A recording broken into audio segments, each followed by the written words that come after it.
ایک صاحب کو پیسوں کی ضرورت تھی، گھر کے لیے پیسوں کی اشد ضرورت تھی، بہت زیادہ ضرورت تھی پیسوں کی. تو وہ بہت کوشش کی، سوال کر نہیں سکتا تھا، مانگنے کا مزاج تھا نہیں.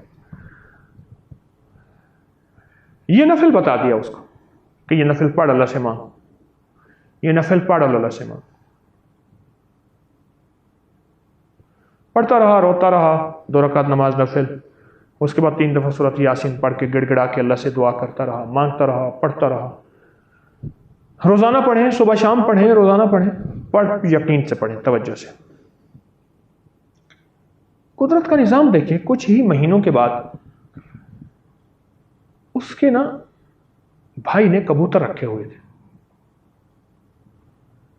کبوتر رکھے ہوئے تھے. وہ کبوتر بھی رکھتا تھا، خیال بھی نہیں رکھتا تھا. یہ بیچارہ ان کو دانہ ڈالتا تھا، کہہ رہے معصوم ہیں، بے زبان ہیں. میرا ایک گمان ہے کبوتروں کی دعائیں بھی ساتھ شامل ہوئی، بے زبان کی دعائیں ساتھ ہوتی. اور کبوتر پالے کبھی نہ، وہ تو اس نے بھائی نے پالے تھے اور وہ ترس کھا کے ان پہ دانہ ڈالتا تھا. تو کبوتر کا شور سنا اس نے، جو کبوتروں کا شور سنا تو کبوتروں کا جو ہے وہ چبوترا بہت اونچا بنا ہوا تھا اوپر، اس کا ڈربا جالیوں والا. تو وہاں بلی کا جانا گمان نہیں تھا. وہ بھاگا کہ شاید کوئی بلی ہے، کیا ہے. اندر گیا تو اندر ایک بہت بڑا شاہین تھا جو کبوتروں پہ جھپٹ رہا تھا. کہیں سے اڑتا ہوا آیا، اونچا دیکھا، کبوتر ہیں، اس نے کا شکار ہے. کچھ اس نے زخمی بھی کر دیے تھے، مار بھی دیے تھے. اس نے جا کے کیا کیا، وہ دروازہ تو کھلا ہوا ہوتا تھا، کبوتر اڑتے تھے اور پھر آ کے بیٹھ جاتے تھے. بلی کا وہاں جانے کا گمان ہی نہیں تھا. اس نے وہ بند کر دیا. اب بند کر کے اب کہنے لگا اس کو نکالوں کیسے. ایک دوست تھا، اس کو بلا کے لایا، وہ شکاری تھا. اس نے دیکھا، اس نے کہا وہ تو لاکھوں روپے کی چیز ہے، کہاں سے آئی؟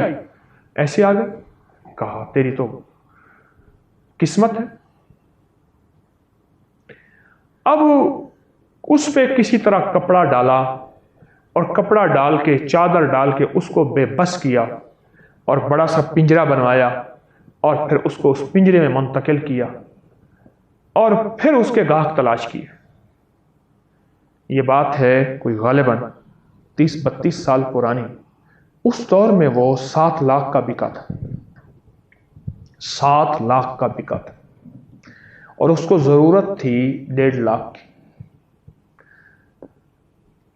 نفل حاجت کے اور سورۃ یاسین پڑھتا رہا یقین سے اور اس کا کام بن گیا. یہ ایک ضمناً بات سامنے یاد آئی تو میں نے عرض کیا آپ کو سنا دوں.